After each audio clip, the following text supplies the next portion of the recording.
Welcome, everyone. I'd like to welcome everyone who's here in the room and those who've joined us via live stream.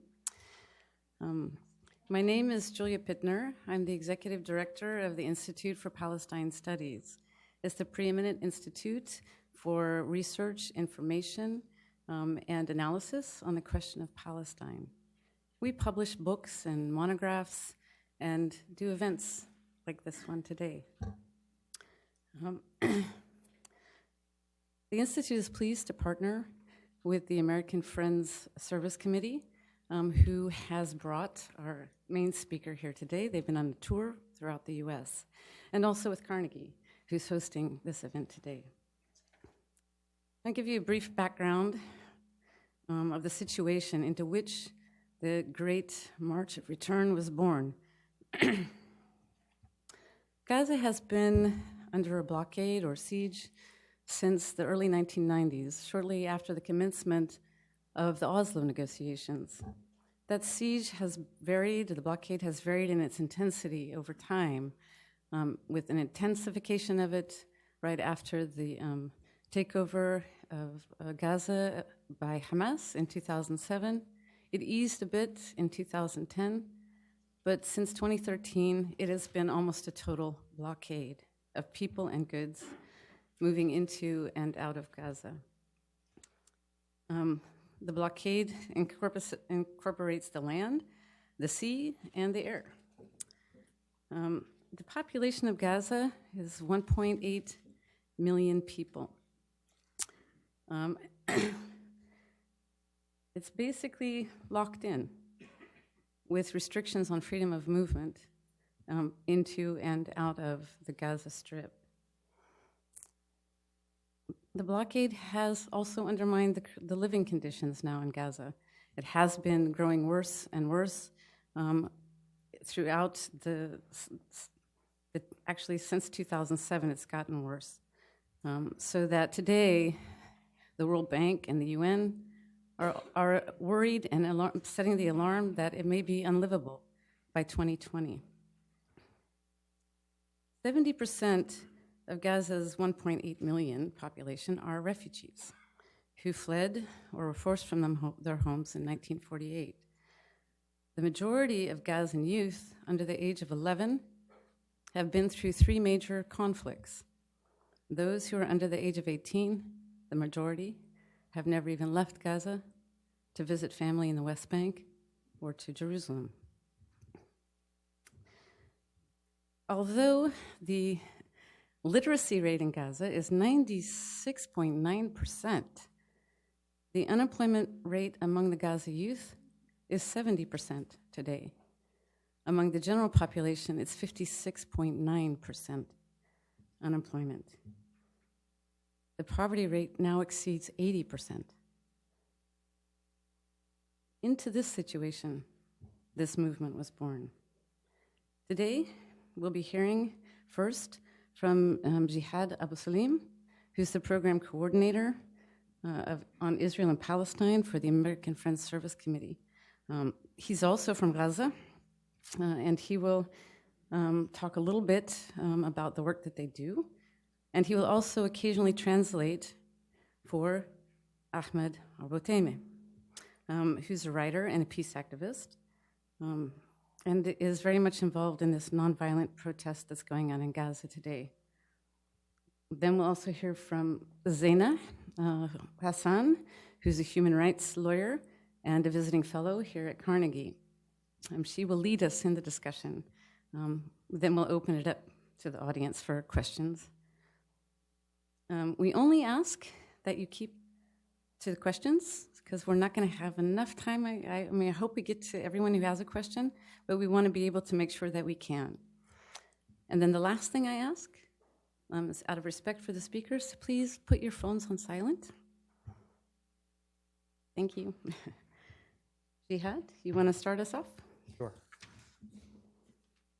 Thank you, Julia. Good afternoon.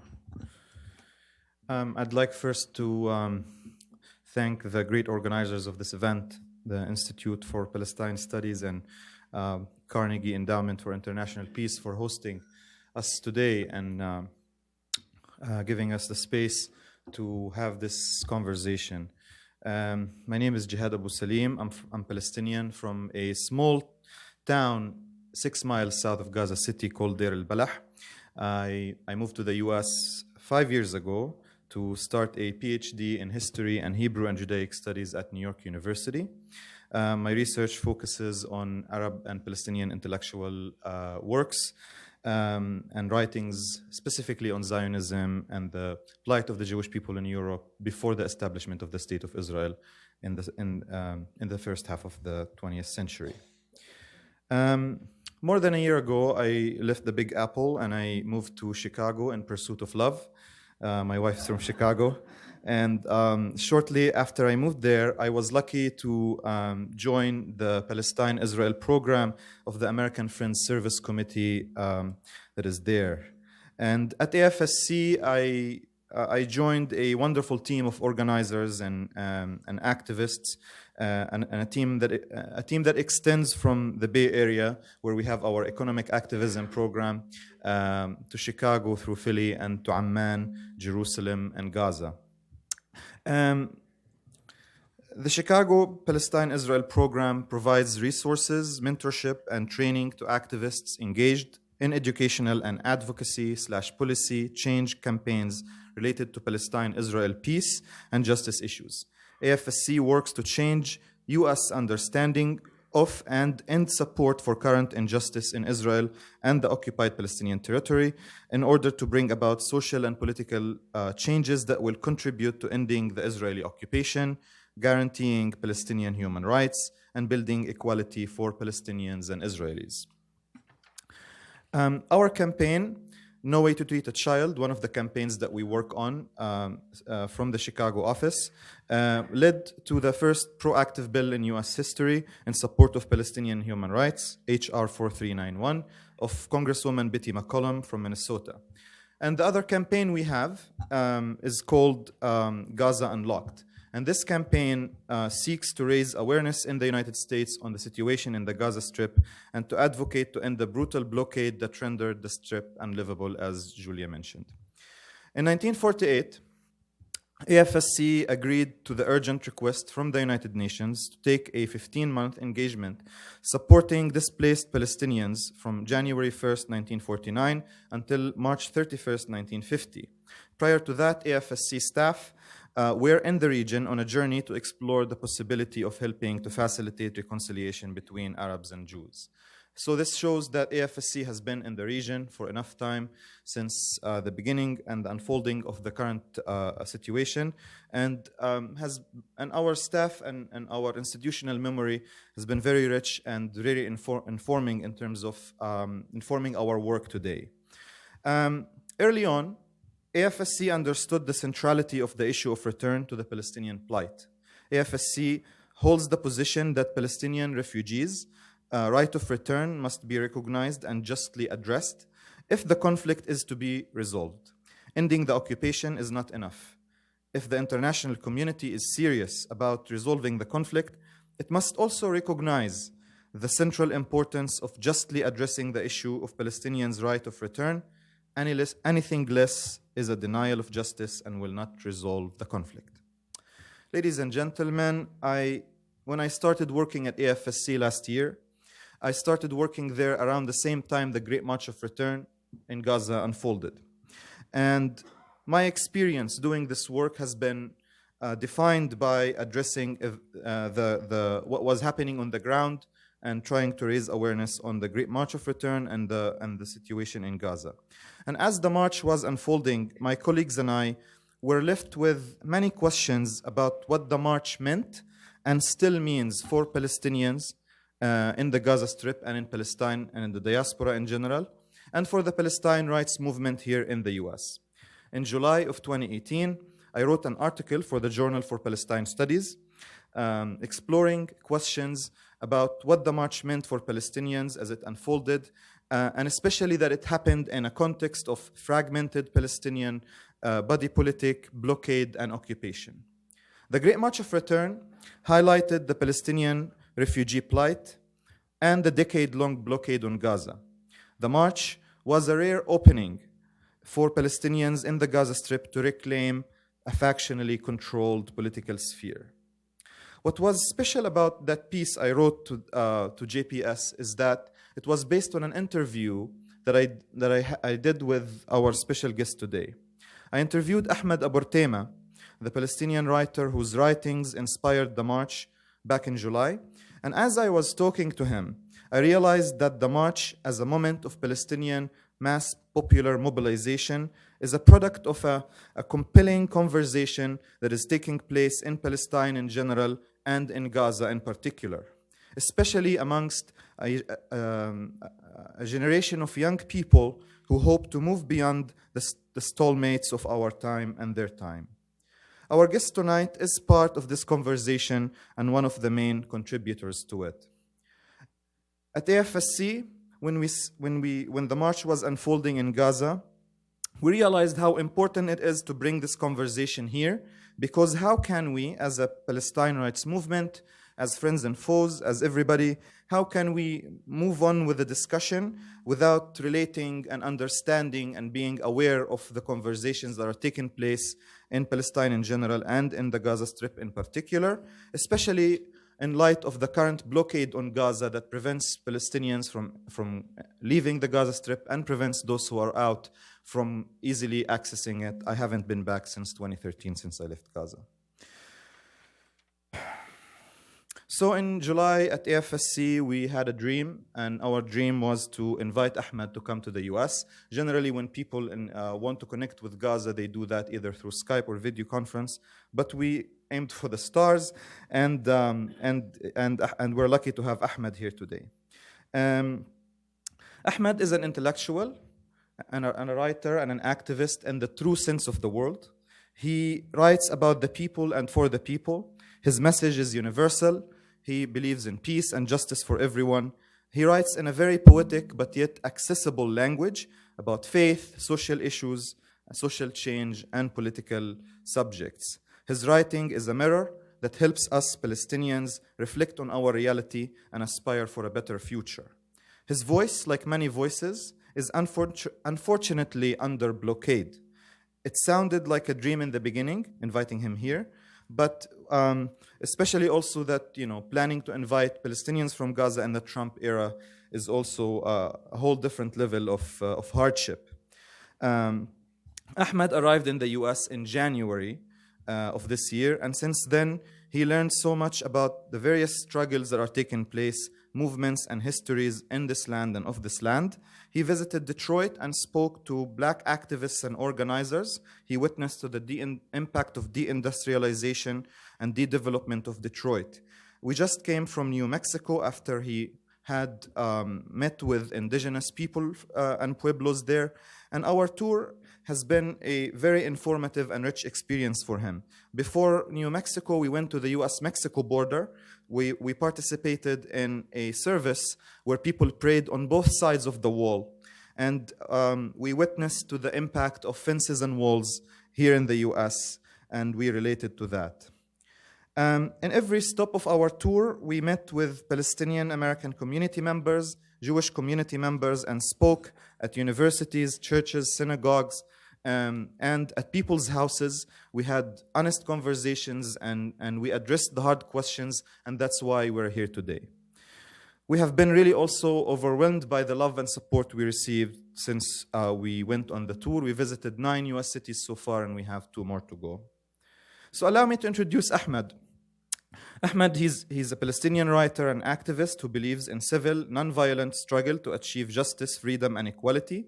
His family was expelled from their home in the Ramla district in 1948, and he was born in 1984 in Rafah, south of Gaza, where he now lives with his wife and 4 children. As an independent journalist and writer in Gaza, he has written for dozens of publications and authored a book in Arabic called Organized Chaos.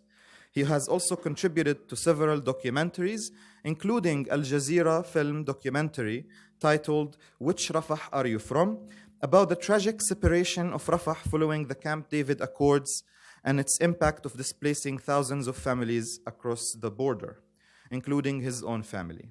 In 2018, he was featured in a documentary film by Karim Shah, produced by Al Jazeera News Network, Gaza Between Fire and Sea. His visionary writings about nonviolence inspired the Great March of Return in 2018, and his writings about the march have appeared in the New York Times, The Nation, Middle East Eye, and other news outlets. So without further ado, I invite Ahmed and I invite you to join the conversation. Thank you.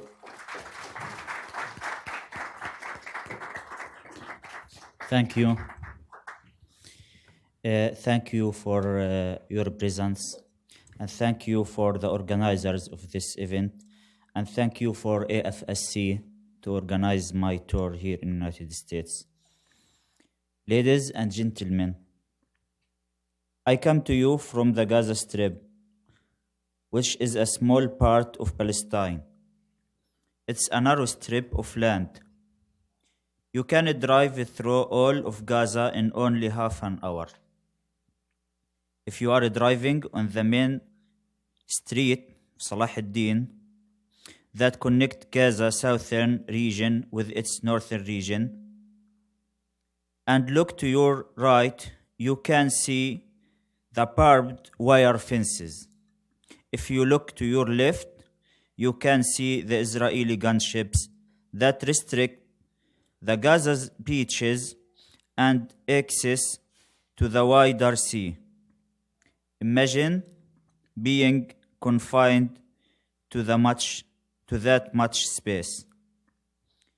In this small territory, 2.2 million Palestinians live there, making it one of the highest population density territories in the world.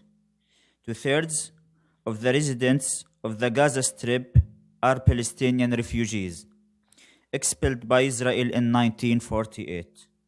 That means their families are from towns and villages on the other side of the fence, in what is now called Israel. They are native to that land. I am one of those refugees whose family was expelled from our home in Ramla district in 1948. My town was captured by Israel and the original residents were forced out. Many died along the way. My family settled in Rafah, in Gaza Strip. Gaza is isolated from the rest of the world, and there one feels the denial of basic freedom. Most of Gaza's residents, especially those of my generation, have never been able to leave Gaza. They don't know what freedom feels like. My first thought after I left Gaza was how happy I felt that I was able to travel freely at last. It felt great to travel in the car without reading a sign that says, "The area in which you are allowed to move has ended." It was a beautiful feeling to move freely without seeing fences or walls. The Israeli government claims it withdrew from Gaza in 2005, but the reality tells another story. Israel controls our movement. Israel denies us the ability to rebuild our seaport and our airport, which was destroyed by Israeli warplanes and tanks in 2001, only 3 years after it was built. Ladies and gentlemen, on the 9th of December 2017, 3 days after President Trump announced he's going to move the embassy to occupy Jerusalem, I went for a walk with my friend Hassan near the fence separating the Gaza Strip from Israel. My friend Hassan pointed towards the east, saying, "Look, this is the fence separating us from our villages from which our families were expelled." I was amazed that this fence imprisons 2.2 million people in the narrow Gaza Strip, preventing them from freedom of movement and a normal life. That night, I posted on my Facebook. It was the moment before sunset. I looked at the birds and I saw them moving between the trees on both sides of the fence, and no one stopped them. How easy the matter is. Birds decide to fly, so they fly. What if one of us sees himself a bird and then decides to reach a tree beyond the fence? If that person was Palestinian, once they reach the fence, a bullet will hit their body. Why do we complicate simple matters? Isn't it the right of humans to move freely like birds? What danger toward peace would a human create if he or she decided to wander in nature? On that day, I discovered the real reason to hate the occupation. I hate it because it disrupts my evening walk, because it's against the laws of nature. It clips my wings. It kills my dreams. At the beginning of 2018, the Israeli blockade imposed on the Gaza Strip was making life for Palestinians worse than ever. The destruction of health services, the cutting of employees' salaries, the paralyzed economy, and the continuation of the closure made life impossible. I wrote another Facebook post where I suggested that 200,000 Palestinians gather peacefully near the fence to demand a life with dignity and to demand the application of United Nations Resolution 194, which has enshrined in international law the right of return of the Palestinian refugees to their homelands. In this post, I said that we are people who want life and nothing but life. We are dying in our besieged narrow strip. So, why don't we take action before we all die? I ended this post with a proposed hashtag, the Great March of Return. The post was received very well by Palestinians in Gaza, and it went viral. The idea spread so much that it became a social movement within the Gaza Strip. Why did the people decide to join the Great March of Return? Men and women, old and the young, all participated in these peaceful marches because their dream of return still remains. Even after 70 years, our people still hold onto the keys and deeds to the homes we were forced to flee from. We pass them on from generation to generation, and they prove our ownership of our lands and homes. People joined the peaceful Great March of Return because they love life, because they love life, and because Gaza is no longer a place where human beings can live. According to reports by the United Nations, Gaza will become unlivable by 2020. But if you go to Gaza, you will see we have already passed that point. In Gaza, food is running out. Our homes only get 6 hours of electricity per day, and then the electricity is cut off for 16 hours straight because Israel restricts the amount of energy we consume. More than 95% of water in Gaza is undrinkable and not suitable for human consumption. Gaza's Ministry of Health reports that it only has 55% of Gaza's medical needs. Out of Gaza's 2 million residents, Israel only allows a couple thousand people to leave Gaza through the Erez crossing every year. Many cancer patients die waiting for Israel to give them a permit to receive a treatment at a hospital.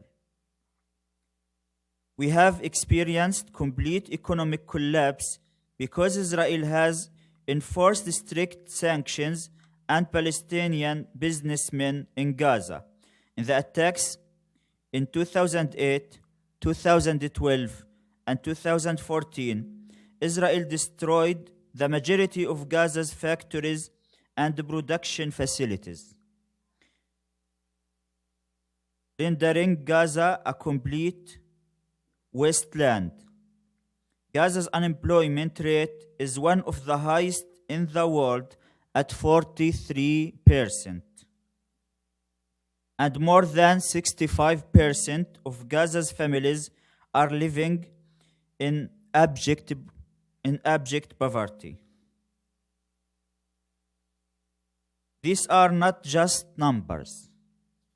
They represent real stories of pain and suffering of families in every home in Gaza.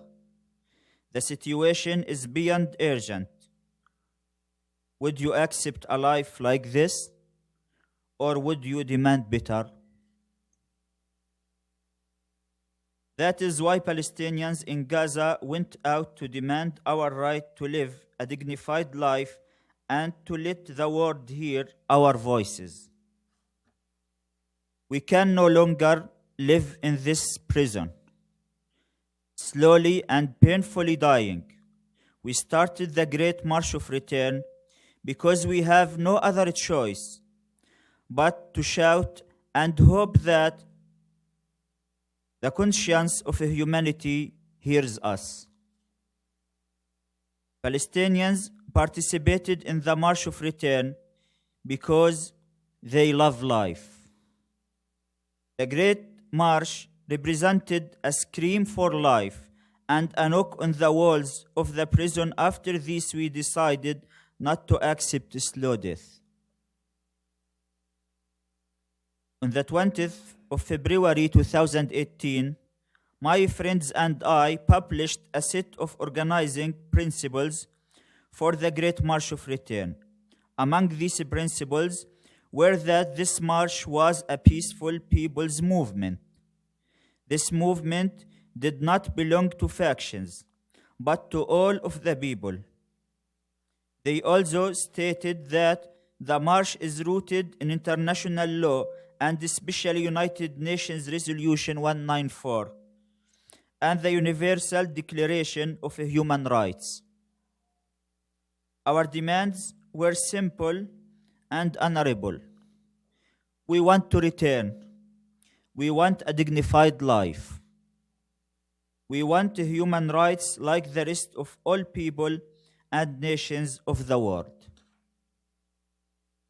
On March 30 last year, the day the Great March of Return was launched, tens of thousands of Palestinians peacefully protested near the fence. On that day, women, men, the elderly and the children participated in the march together and raised the keys of their homes in Israel. Today, nearly 1 year later, Palestinians in Gaza still protest every Friday.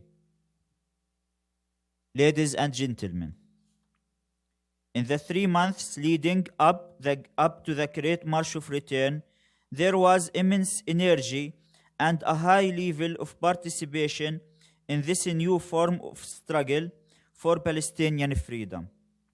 This project brought all Palestinians from different political and ideological backgrounds together. Youth groups, writers, artists, human and women's rights organizations, and journalists expressed to us their full commitment to the ideals and peaceful principles of the Great March.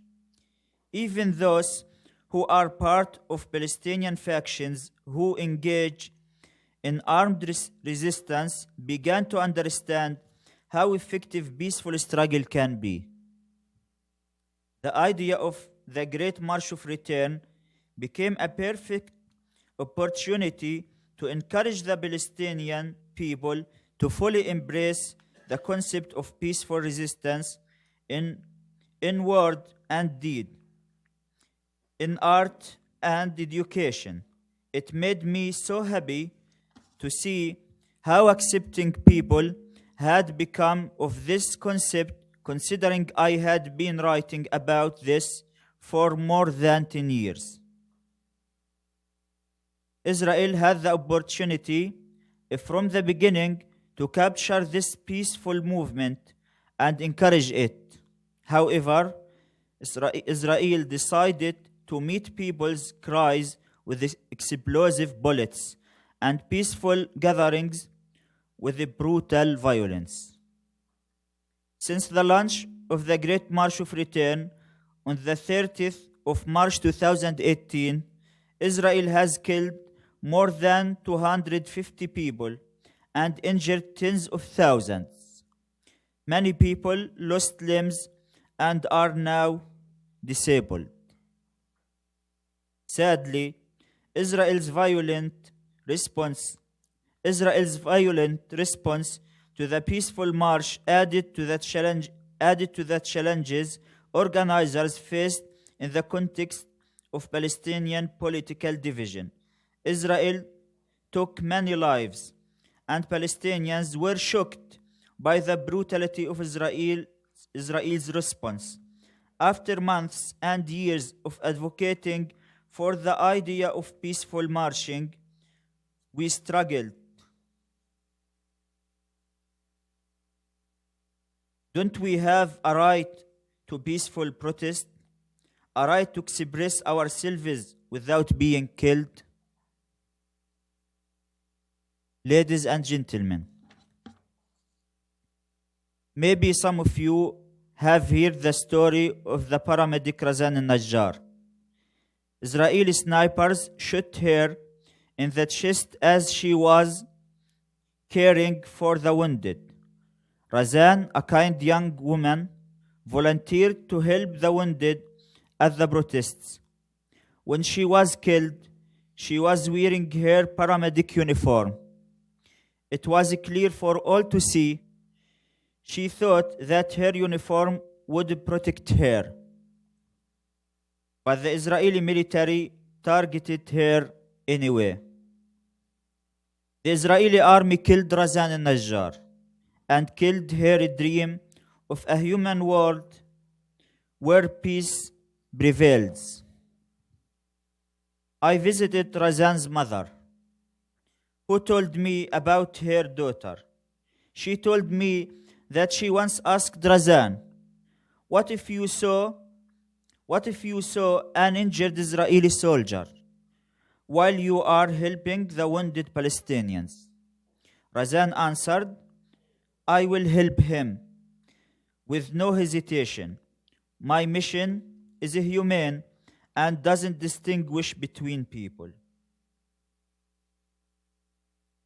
Ladies and gentlemen, the March of Return sends a message that millions of refugees must return simply because this is their right.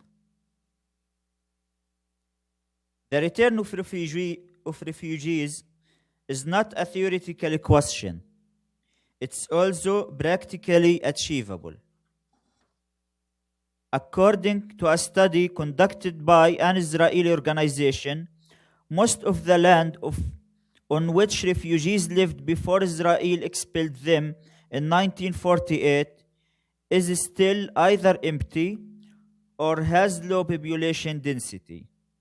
If the world had the will, it would be able to put an end to the tragedy of those millions of refugees and compensate for their losses, making it possible for them to live in peace with their Jewish neighbors. We want a solution based on the foundation of justice, equality, and humanity.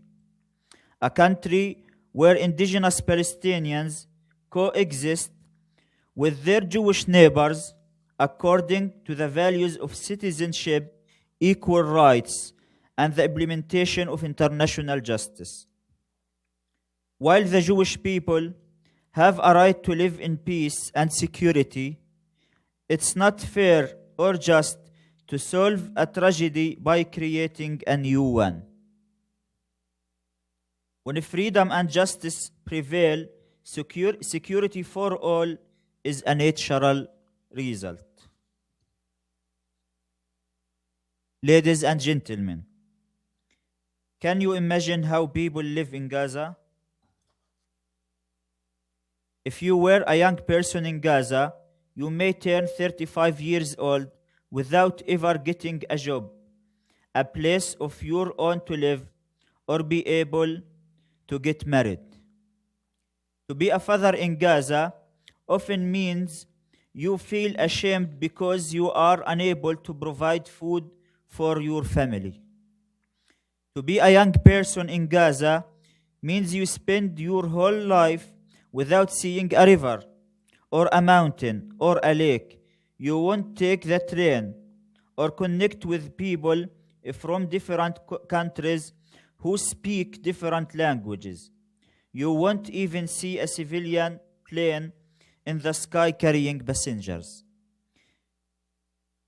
In Gaza, we see planes in the sky, but only Israeli military planes. The sound of the plane is linked in the hearts of people to death and horror.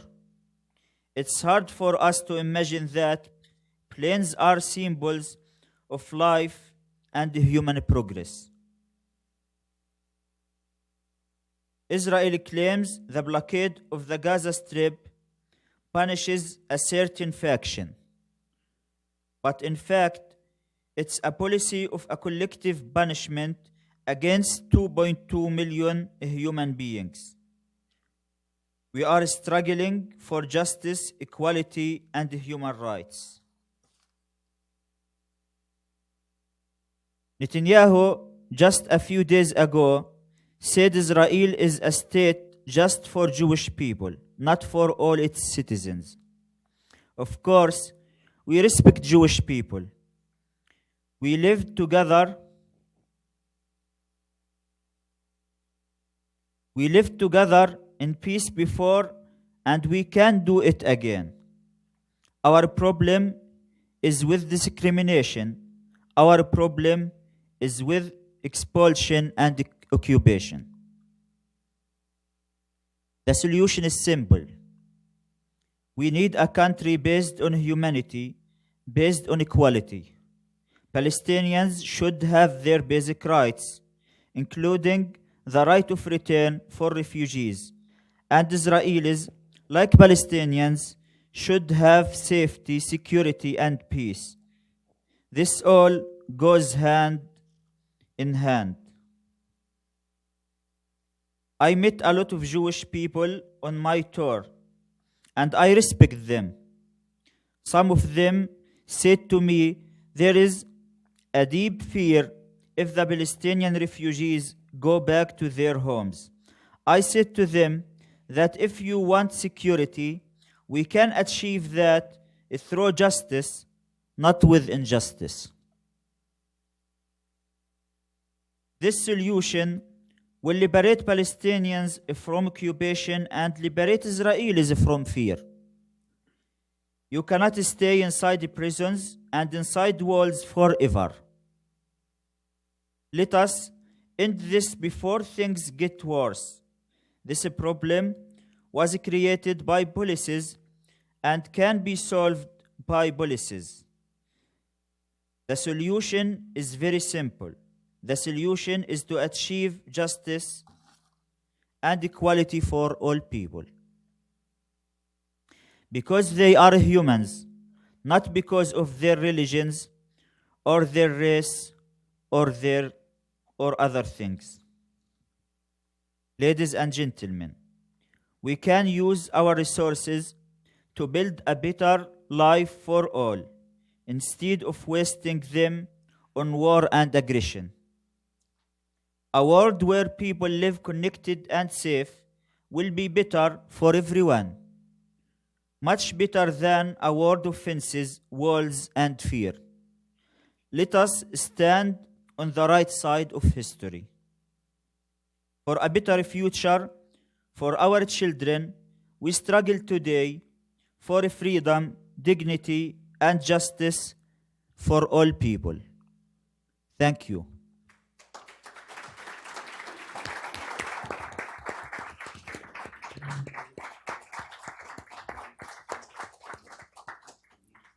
Thank you, Ahmed, and thank you, Jihad, for being here today and for sharing with us some thoughts from Gaza. Gaza has been in the news a lot in the last few days, and I want to get to all these recent developments on the ground, but I really wanted to get more from you about how the organizing unfolded. I'm sure that when you wrote that Facebook post and put it on your wall, imagining what it would be like to have 200,000 Palestinians converge on the perimeter fence and breach it, that you didn't think anyone maybe was out there listening, or maybe you have a lot of Facebook friends, I don't know. But in fact, between 40 and 50,000 people showed up on March 30th, but there had to be a lot of organizing that came about before you got to that point. So could you tell me how that unfolded? How did your idea transfer into this national committee that then organized this massive demonstration that has lasted now for a year? Yeah, I will answer in Arabic. يعني أنا لا أعتقد أنه القضية كانت متعلقة بقوة المنشور أو بجهد شخصي مني بقدر ما كانت متعلقة بالظروف العامة المهيئة لمثل هذه الخطوة. I don't think the issue had to do with the power of the post itself or with me personally, but what made that moment possible were the surrounding conditions and the broader context that was then. الفلسطينيون لجأوا إلى هذا الخيار لأنه لا يوجد خيار آخر عندهم. Palestinians pursued this option because they had no other options. يعني عندما تضع إنسان في غرفة مغلقة وتمنع عنه الطعام والدواء، وماذا تتوقع منه أن يفعل غير أن يطرق الباب بشدة ويحاول أن يهرب إلى الحياة؟ When someone is locked up in a room and lacks food and medicine, what do we expect from this person but to try to escape and knock on the walls and the doors of his prison? الناس لم يتحركوا لأن كتبت منشور، هم تحركوا لأن كل الظروف كانت تقودهم إلى هذا الخيار. People did not take action because I wrote a post. People took action because of the conditions that existed around the time the post was written. والآن هناك خسائر كبيرة جدا وهائلة في مظاهرة سلمية وفقط سلمية بفعل العنف الإسرائيلي غير المبرر، ورغم ذلك يستمر الناس في التظاهر.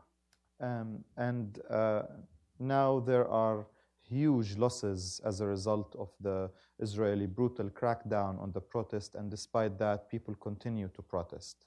هم يفعلون ذلك لأنهم لا يملكون خيارات أخرى. لا يمكن التكيف مع الموت البطيء ومع السجن، لا يمكن التكيف معهم. People do that because they have no other options. It's impossible to adapt with the current reality in the Gaza Strip. It's impossible to adapt with this reality. لذلك رسالة الناس من مسيرة العودة هي أن يطرقوا جدران السجن بقوة وبصوت عالي. So the message of the people who participated in the Great March of Return was to knock on these, hit the walls and doors of their prison and raise their voice high. وأن يقولوا نحن نريد الحياة. And that they wanted to say, we want life. I want to read something for you that was written by an Israeli journalist. His name is Yossi Klein Halevi, and he wrote this in the Wall Street Journal, and I want you to comment on it. He says, this is a quote from the article, "The March of Return is an explicit negation of a two-state solution with a Palestinian state in the West Bank and Gaza coexisting beside Israel. If Palestinians living in Gaza, a part of Palestine under Hamas rule, still see themselves as refugees intent on returning to the Jewish state, then the only concession that can satisfy their aspirations is Israel's national suicide. The real message of the protests is that the conflict is not about undoing the consequences of 1967, when the West Bank and Gaza came under Israeli rule during the Six-Day War, but about overturning 1948, when Israel was born. The goal is the creation of a Palestinian state between the Jordan River and the Mediterranean Sea, erasing Israel." Is the Great March of Return about erasing Israel? Understand it. You understood, yeah. هو حق العودة يعني هو جوهر القضية الفلسطينية وهو راسخ في نفوس الملايين يعني فلا يمكن تجاوزه. The right of return is the essence of the Palestinian cause, and it's enshrined and deep in the hearts and souls of millions of Palestinians. أنا في طريقي للولايات المتحدة زرت الأردن. هناك كان هناك اجتماع مع الأمم المتحدة مجلس حقوق الإنسان، وجلست مع العشرات من اللاجئين الفلسطينيين هناك، وزرت مخيمات اللاجئين الفلسطينيين. وجدت كم قضية العودة حاضرة بقوة على الجدران وفي النفوس وفي الصور وفي أسماء المحلات وفي كل شيء. فالقضية ليست ثانوية بالنسبة للفلسطينيين. On my way to the United States, I visited Jordan as I was invited to meet with the United Nations Human Rights Council. And there I met with dozens of Palestinian refugees. I went to Palestinian refugee camps, and I was fascinated by how much the issue of return and people's connection to their land is still very present. You can find that in graffiti on the wall, in names of shops and markets, and also in the daily conversation and the daily discourse that people have there. It's the issue of the right of return is very present in the Palestinian awareness and consciousness. وقابلت هنا أيضا في الولايات المتحدة مئات الفلسطينيين، ورأيت فيهم يعني القضية حيوية كأنما قضية العودة حدثت بالأمس فقط. لا يمكن أن نتجاوز هذه الحقيقة. And I also met hundreds of Palestinians in the US, and I witnessed to the vitality of the issue of the right of return also within the conversations we were having, and people were talking about return as if the expulsion happened yesterday. يمكن تجاوز حق العودة في حالة واحدة فقط. It's only possible to surpass the right of return only in one case. إذا اختفى ملايين اللاجئين الفلسطينيين وأبنائهم وأحفادهم من الوجود. If millions of Palestinians, their descendants and their grandsons and daughters vanished from existence. أما وأنهم لن يختفوا، لذلك لا بد للحل أن يراعي حق هؤلاء، لأنه هذا حقهم ببساطة. But they will never vanish. So the only step that makes sense is to consider their right and to consider their desire to return to their homes and towns and villages. نحن نبحث عن صيغة يخرج الجميع فيها فائز، ولا تقوم على قاعدة ربح أو خسارة. We're looking for a formula where everybody will be winning, and a formula that is not based on a side winning and another side losing. هذه الصيغة أن يعيش الفلسطينيون والإسرائيليون على أساس إنساني، وليس على أساس علاقة بين محتل وبين مستوطن وبين مظلوم ومضطهد. That Israelis and Palestinians live on the basis of their humanity and not on the basis of a dynamic where one side is an oppressor and an occupier, and another side is oppressed and deprived of their rights. نضالنا لا يريد فقط أن يحل مشكلة الفلسطيني، وإن كان هذا همنا الأساسي كوننا فلسطينيين، ولكن أيضا يريد أن يحرر الإسرائيليين وأن يؤنسن الحالة الإسرائيلية وأن يحرر الإسرائيليين من الخوف ومن الجدران. Our struggle is it's about liberating Palestinians, of course, but it's also about liberating Israelis from fear and from living behind walls forever.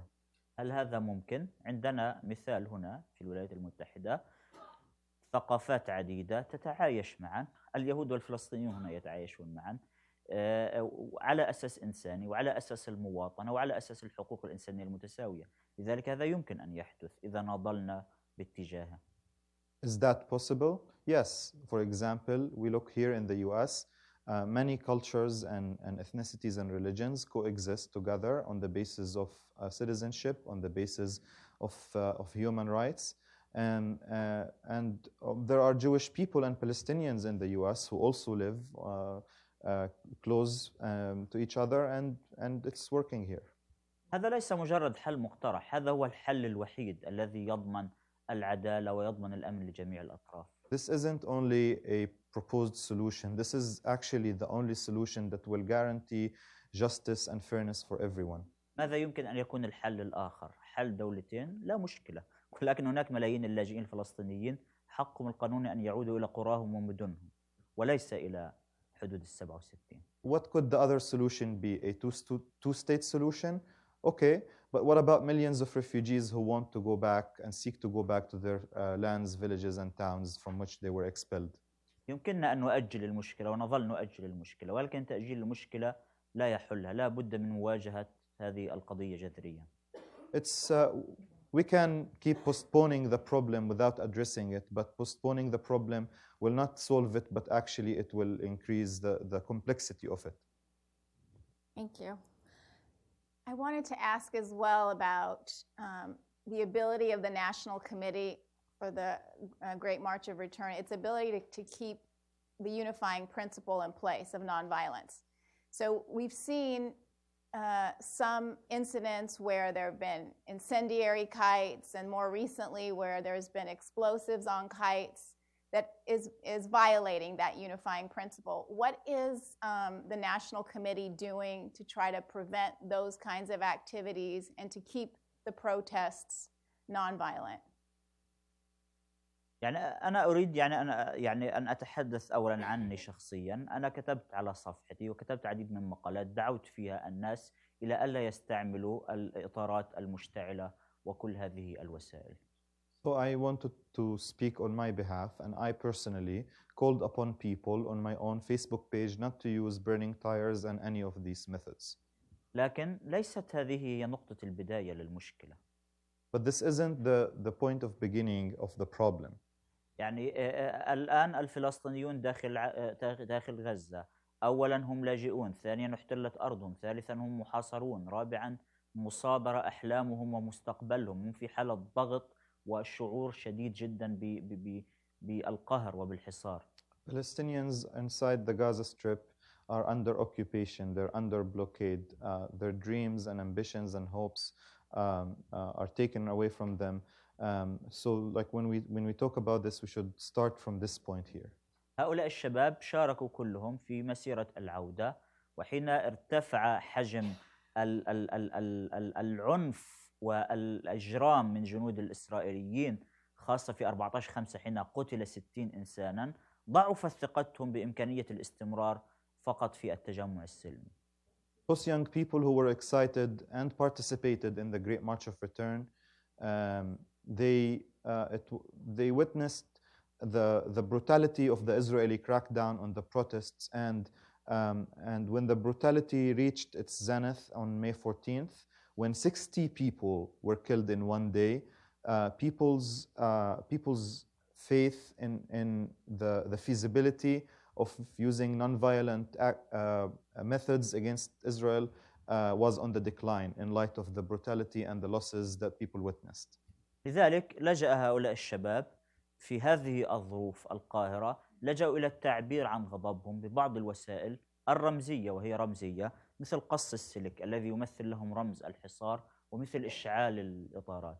So to express their anger, some of these young people sought to use those methods which are symbolic in the way they express anger, like trying to cut the fence or set tires on fire.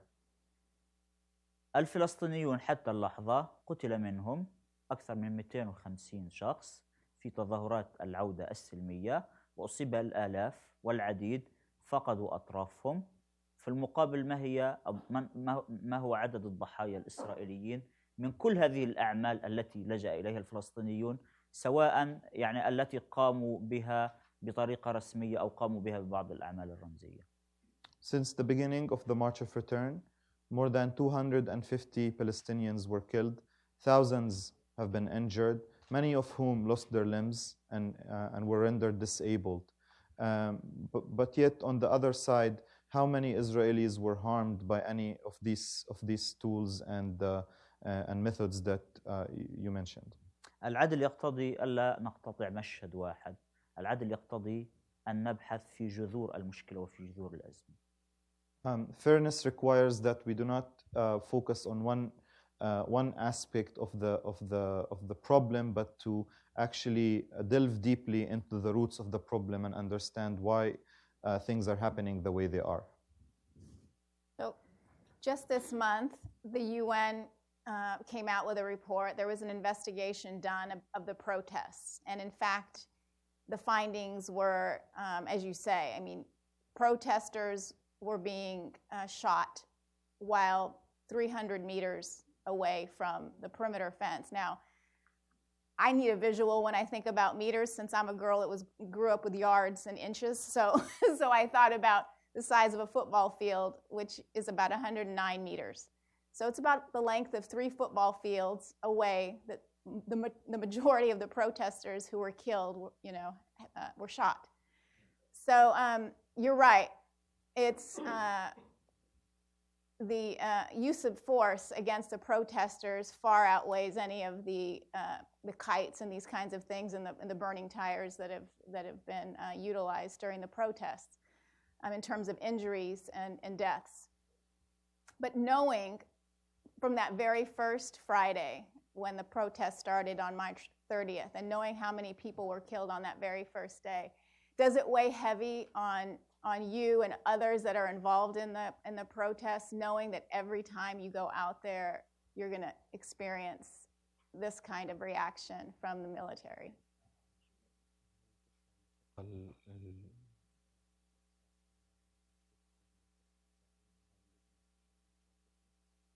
نعم، وأنا أشعر بالحزن الشديد على كل ضحية جديدة. كل ضحية جديدة هي خسارة لنا وهي خسارة للإنسانية.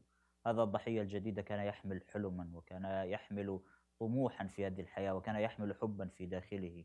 لذلك كل ضحية جديدة هي خسارة شديدة تشعرني بالحزن الشديد. I feel deeply sad when there is a new victim falling as a result of the Israeli crackdown.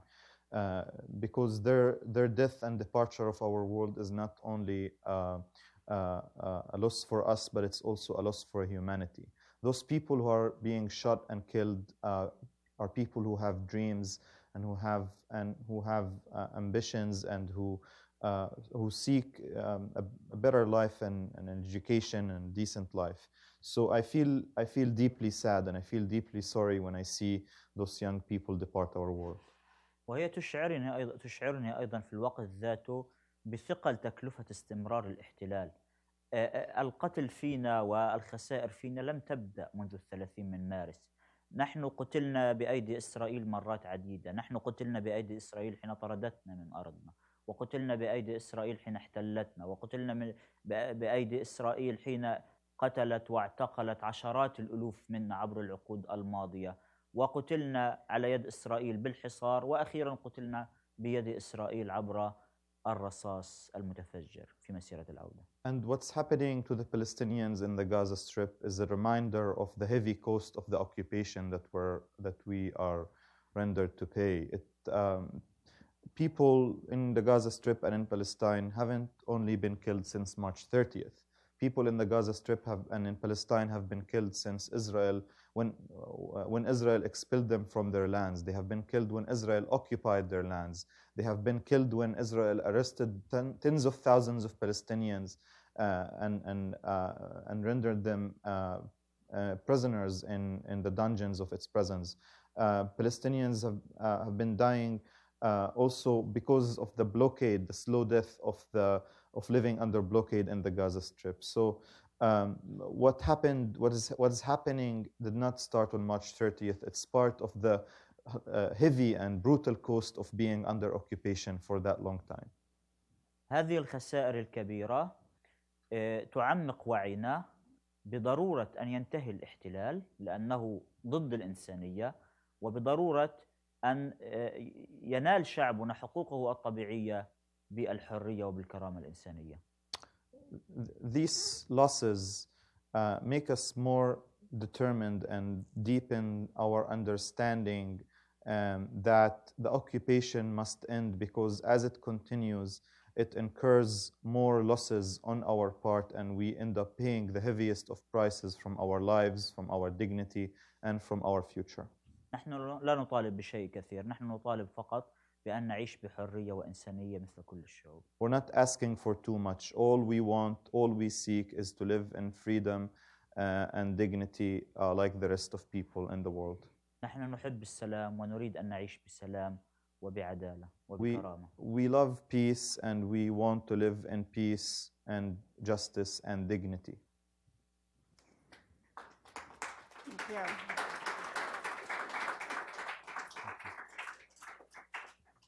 So Egypt has been trying to broker a peace of some sort or an end to the protests in exchange for some concessions by Israel, including, lessening the restrictions on Gaza, allowing more truck loads in and trucks out of Gaza, increasing the amount of electricity in Gaza. So this is negotiations between Egypt, Hamas, and Israel, right?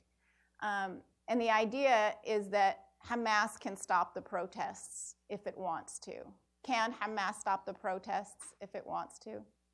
هي مسيرة العودة خيار شعبي وليست خيار فصيل واحد بعينه. The Great March of Return is a popular choice and not the choice of a specific faction by itself. وهي حين بدأت بمبادرة شبابية، ووضعنا نحن الشباب وضعنا مجموعة من المبادئ التي دعونا كل من سيشترك في هذه المسيرة من الفصائل ومؤسسات المجتمع المدني بالالتزام بها. The Great March of Return started as a product of an initiative by young people, and we, the young people who started the march, we put forward a set of principles that we called on those who want to participate in the march from the Palestinian political factions and from the Palestinian civil society to commit to those and consider those principles. ولأن مسيرة العودة خيار شعبي، فمن الطبيعي والمنطقي أن تشارك كل مكونات المجتمع الفلسطيني في هذه المسيرة. And because the Great March of Return is a popular option, it is logical and natural that all the components of the Palestinian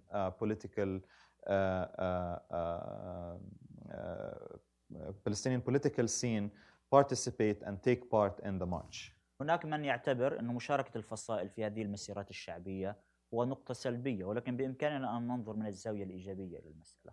Some think that the participation of the Palestinian political factions in the march is a negative thing, but in my opinion, it's a positive thing. أن ننظر من زاوية إيجابية للمسألة. And I think it's important to look at this positively. نعم، لأنه مسيرة العودة ومبادئها تعزز توجه الفلسطينيين نحو النضال السلمي. Because the Great March of Return and its principles encourage the Palestinian people to take part in non-violent and peaceful struggle. وحين تتوجه الفصائل إلى ممارسة النضال السلمي، هذه فرصة إيجابية ينبغي على العالم أن يلتقطها وأن يعززها.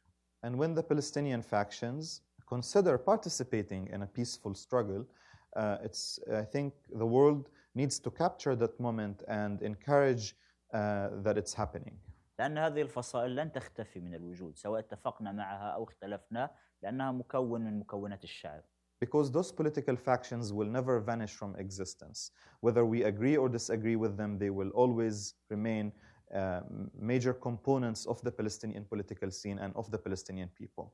مع الأسف بدأ سلوك إسرائيل وكأنه يقول لنا كفلسطينيين لا نريدكم أن تمارسوا النضال السلمي، وكأنه يشجع فكرة أن نتوجه وأن نبقى في دائرة المواجهة العنفية. Unfortunately, Israel's behavior seemed as if Israel was sending a message that you Palestinians don't take part in peaceful and nonviolent struggle through the violent crackdown it launched against the march, and that Israel actually prefers to remain that Israel prefers that the cycle of violence remains and continues. So I'll just one more question, and then I'll open it up to the floor. Ahmed, you had said that. I'm sorry, I lost my train of thought for a second there. Right now, we're seeing Hamas. I'm sorry. Now I know. You had mentioned that the whole purpose behind the blockade was to encourage Palestinians in Gaza to rise up against Hamas and overthrow the Hamas authority in Gaza. So they utilize collective punishment in order to see that affected. And now recently we're seeing, in fact, protesters protesting Hamas rule and protesting the hike in taxes and the economic situation that people in Gaza are living under. So do you see this now as sort of challenging a continuation of the nonviolent protests and now a diversion of the energy in Gaza towards Hamas, or do you think this is just a momentary situation that we're dealing with here?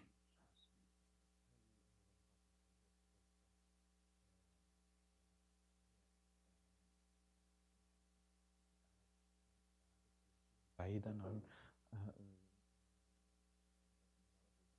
الظاهرات اللي داخل غزة، هل هي انحراف عن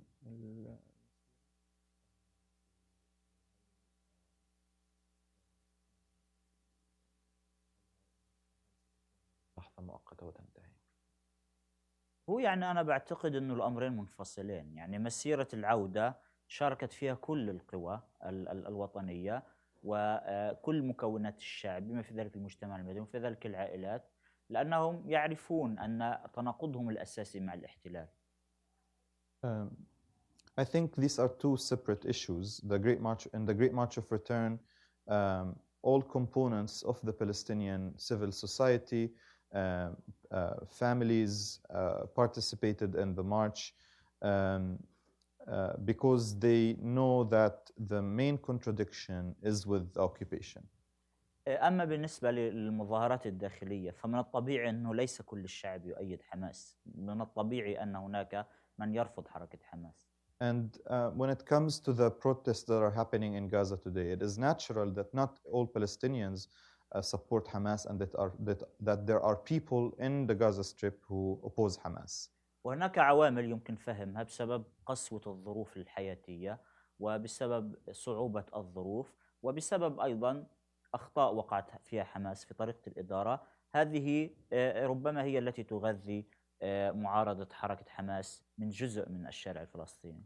And there are factors and there is a context that surrounds the current protest in the Gaza Strip, and this includes the harsh reality in which people live,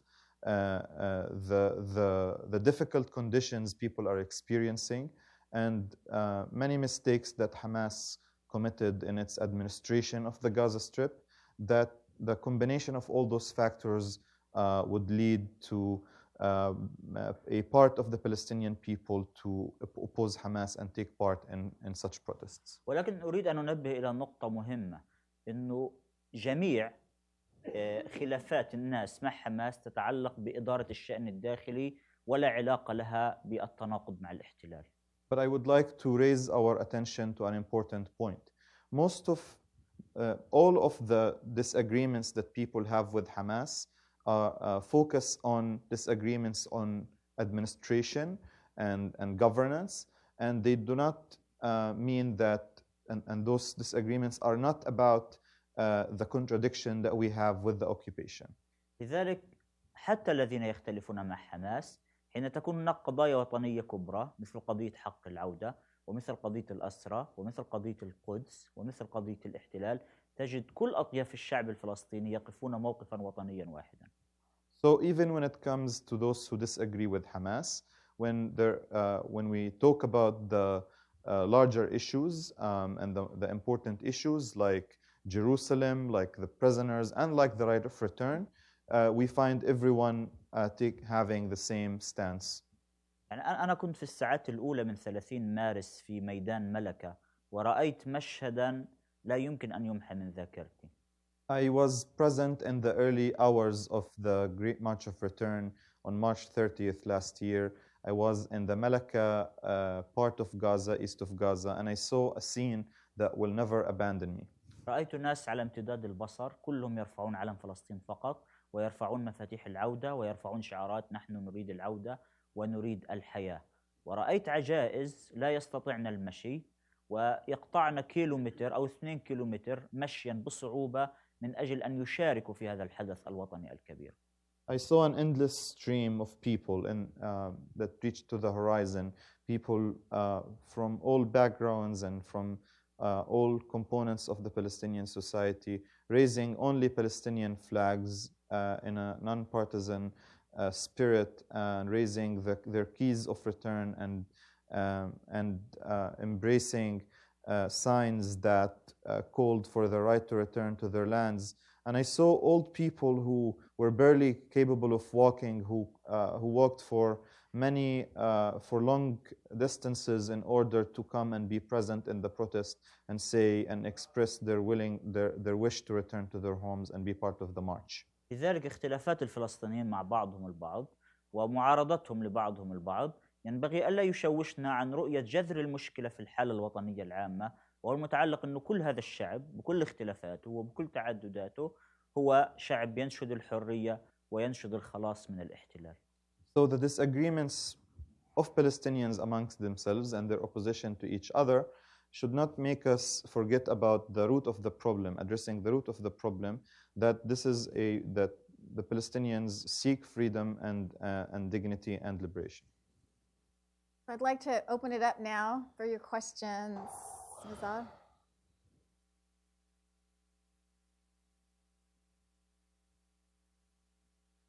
Thank you.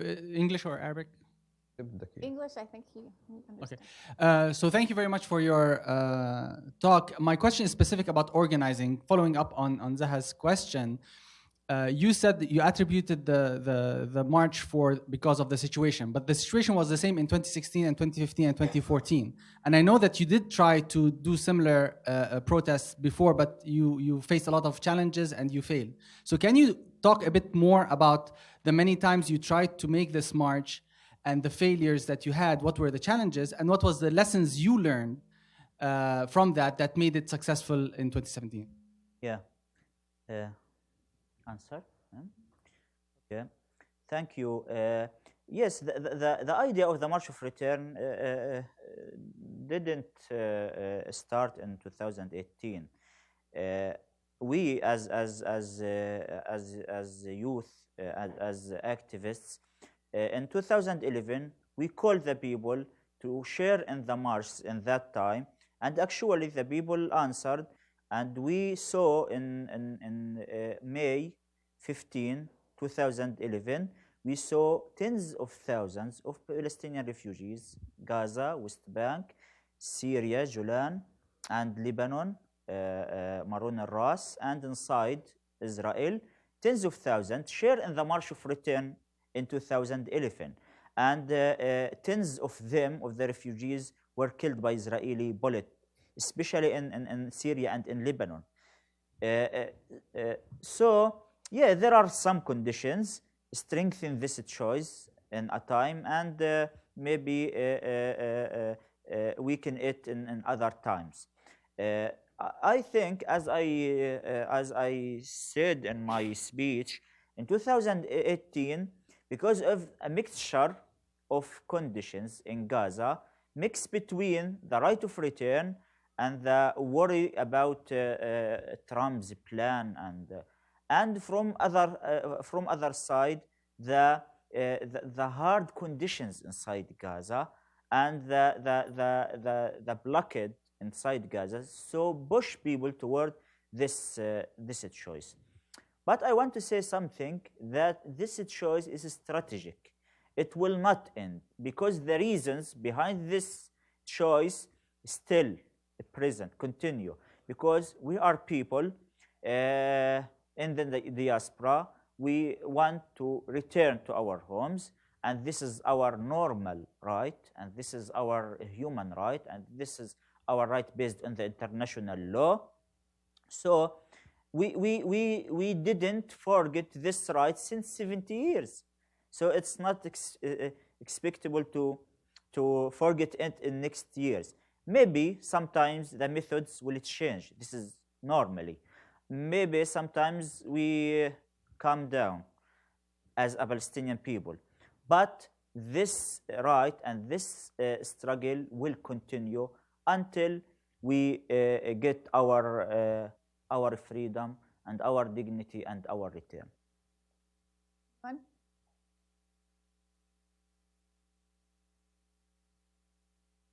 Here. Wanted to note quickly that there will also be a program tomorrow night at the Plymouth Church in DC, Plymouth Congregational Church, with some other speakers, so people might want to go to that.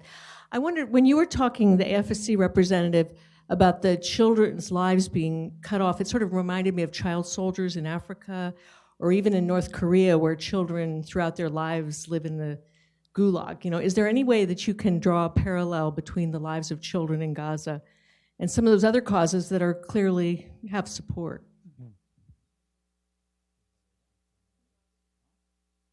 Yeah, I mean, definitely the experience of Palestinian children in the Gaza Strip has been characterized by continuous trauma, by growing up and witnessing extreme moments of violence. In fact, there is a discussion now within the Palestinian psychiatrist and those who work on psychological issues community about whether it's proper to use P before, when we talk about the trauma that people experience. Most of the young people who participated in the Great March of Return, those who were 18, 19, and 20, they were 10 years old in 2007 when the blockade started. And those young people, since 2007, they witnessed 3 major operations, 2008, 2009, 2012, and 2014. So it's really hard to imagine what that means for children to grow up and to live under such conditions. But we can find parallels. Unfortunately, Gaza is a place that we can find many parallels with different tragedies and issues all over the world. But in terms of how crowded the list is, Gaza is perhaps home to a long list of issues and challenges that children face. In addition to PTSD, there is no access to good education. Now, in 2018, we started hearing about a new episode of the blockade where we're starting to hear issues about malnutrition and lack of nutritious food because of the cuts in salaries and because of the deterioration of the economic cycle. As the World Bank described it, Gaza's economy has been in free fall. And the feeling of confinement. I left Gaza in 2013 to the US, and I haven't been able to leave throughout my entire life there. And like Ahmed said, I witnessed to his moments of excitement here being in the US as he was experiencing travel in the train, on the bus, on the plane. And I remember that about myself as someone who came to this country after living in Gaza's isolation for long years. And imagine what happens to the psyche and to the ideas that people can have and build about the outside world. There is so much thirst for the outside world in Gaza. People have been yearning for a long time to live, to experience, to hear other languages, to see things that that they can see on social media and on TV now, but they're told every day that they can't do this because of who they are. I really can't, I can go for on and on talking about what it feels like to be a child in Gaza. But I might just sum this up by something very personal to me. My sister, a few months ago, she has an Instagram account, and in her bio, she wrote, "My name is Hala. I'm 17, and I survived 3 wars." This is the lexicon they know, the words that talk about war and misery and tragedy, and these kids don't even get the chance to reflect on their issues. I mean, thankfully, we have few organizations addressing PTSD and trauma, but trauma continues, and the blockade is every minute of the blockade that passes is violent. You know, sometimes people talk about seasons of violence in Gaza when Israel mows the lawn, using the words of the Israeli military. But every moment that passes in Gaza without electricity, without water, without dignity is a moment of violence. So, yeah, it's hard. A mic to you, just a minute. Hi, I'm Jim Colby. I'm a surgeon. I've been working in Gaza doing surgery last July and August. I need your help. We know, by the way, the only way to stop the demonstrations is to change the government of Israel. That's the ultimate thing. We have a major lawsuit against people supporting the settlements. I'll give you my card. I need you to give me names of people who've been injured, and then keep in contact with me so I can work on this. I have to run. Okay. Okay. One here. Give you my card after.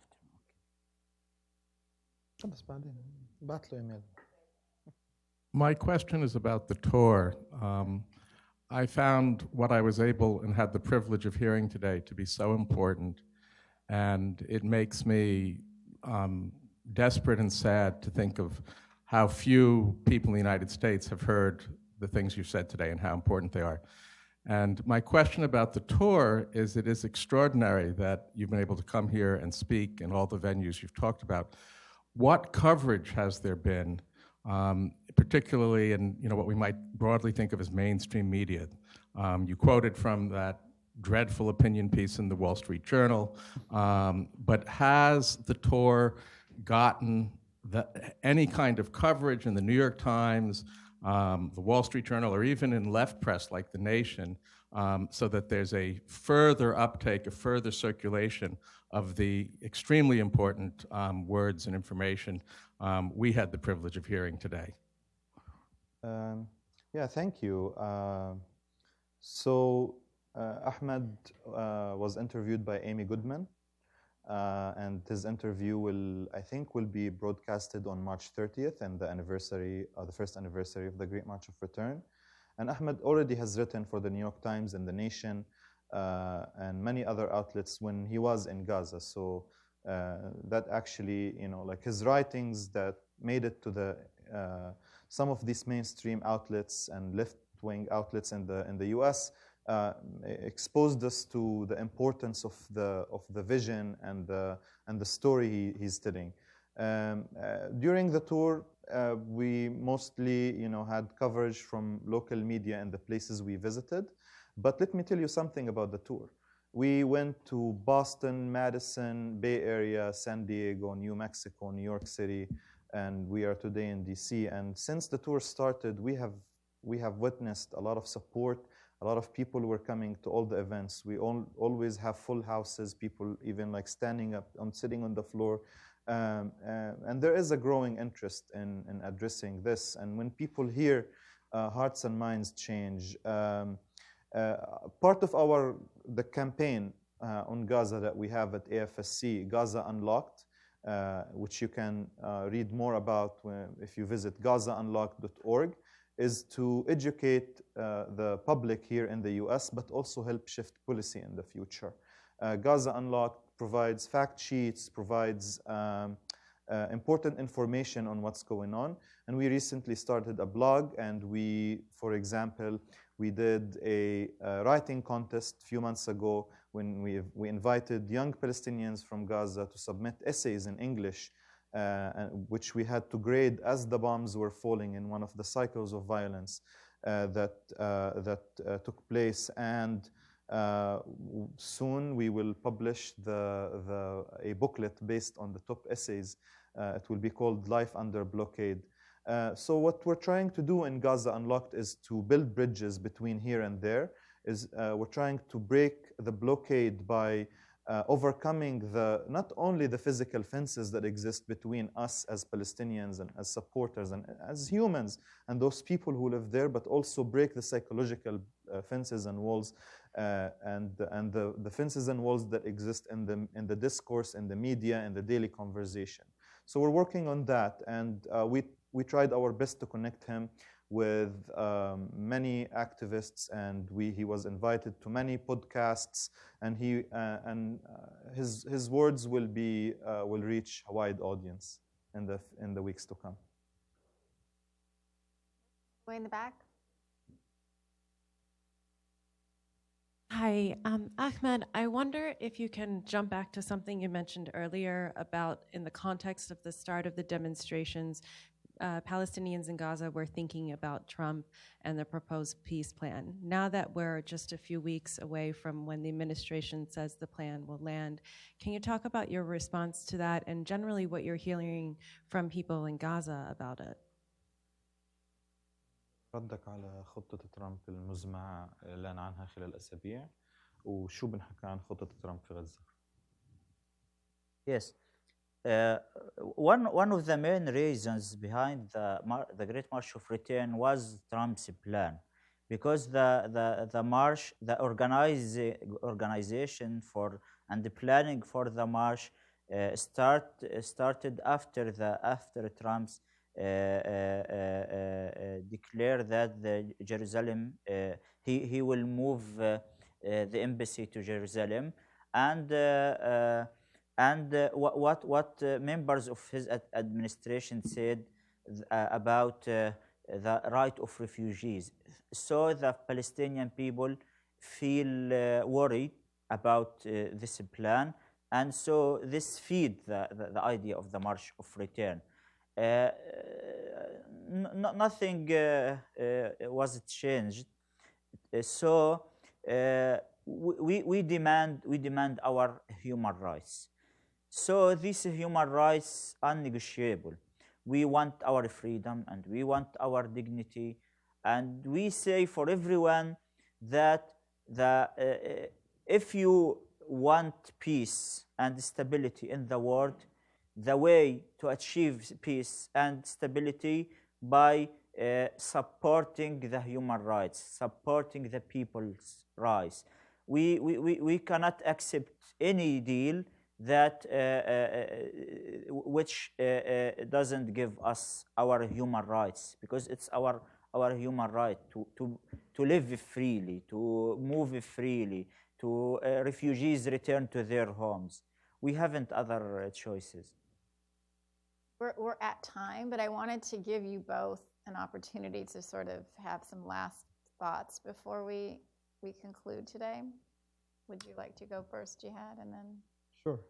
I would like to thank you all for being here today and for listening to us.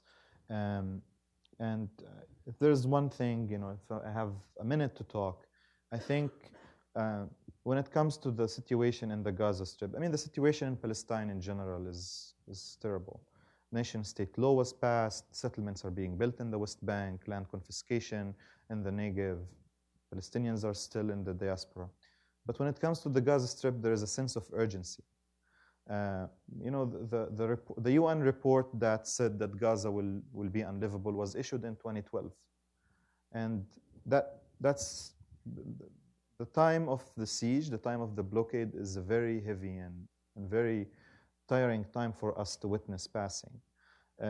Today, we're talking about a reality in the Gaza Strip where people are on the verge of starvation, where people are on, like they lack access to medicine. We keep talking about these things, but I personally have been trying to make the case for why 2.2 million people shouldn't be under blockade, for why me personally need to be able to go see my family, for why Ahmed's children need not to live in a reality where they witness bombs falling and things like that. So We are in the nation's capital, and I'm sure most of you do work on policy and take part in decision making or in affecting decision making. And this is an important moment to think of the people of Gaza, our families, our friends, people who are like us. They want a decent life, and they want to just to think of the blockade as a past event that they really wouldn't want to remember most of the time.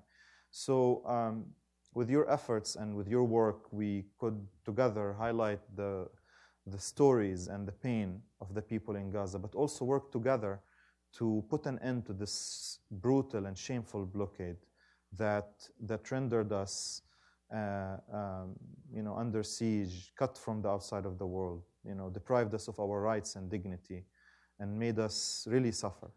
So those are my words, and I really hope that what matters is not coming today. I mean, it's important to come today and hear from Ahmed, but what really matters is what do we do with the words we hear, and the words entail responsibility, and once we hear them, we have to be up to that responsibility. Yeah. I want to say something. There are two powers in the world. Power believe in walls and fences and occupation and discrimination, and the other popular power who believe in equality for everyone, justice for everyone, peace for everyone. So what can we choose? What can we choose? Now we are in the 21st century.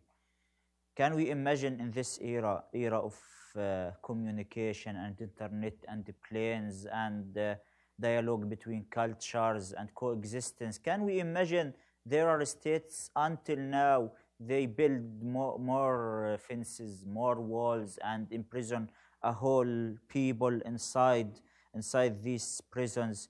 When I arrived here to United States, to Chicago, I met hundreds of people, train and activities and other places. So I wrote at that time, so the people are very similar. So why we build the walls between them? The people are very similar. When the people be closer each other, then they can understand each other. Then they can feel empathy each other. Then can be love each other. Then it will be more peace and more stability in this world. So when you imprison a whole people inside the prisons and walls, you feed the hatred and the aggressions. Let us form a new reality, create a world better. This is not just for Palestinians. This is for all the people. The world based on equality, based on freedom for everyone, based on dignity for everyone, no discrimination, no walls, will be more peace, will be more stability. So our struggle is one. Our struggle is one. And we have one enemy. Our enemy is the occupation. Our enemy is the discrimination. Our enemy is the